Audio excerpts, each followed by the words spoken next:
زبور تیسری کتاب اور اس کا 87 باب جو 7 آیات پر مشتمل ہے، اس کی بنیاد مقدس پہاڑوں میں ہے۔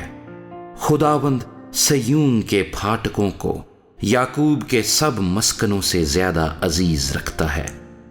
اے خدا کے شہر، تیری بڑی بڑی خوبیاں بیان کی جاتی ہیں۔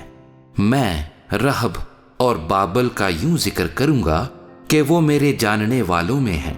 فلسطین اور سور اور کوش کو دیکھو، یہ وہاں پیدا ہوا تھا، بلکہ سیون کے بارے میں کہا جائے گا کہ فلاں فلاں آدمی اس میں پیدا ہوئے، اور حق تعالیٰ خود اس کو قیام بخشے گا۔ خداوند قوموں کے شمار کے وقت درج کرے گا کہ یہ شخص وہاں پیدا ہوا تھا۔ گانے والے اور ناچنے والے یہی کہیں گے کہ میرے سب چشمے تجھ ہی میں ہیں۔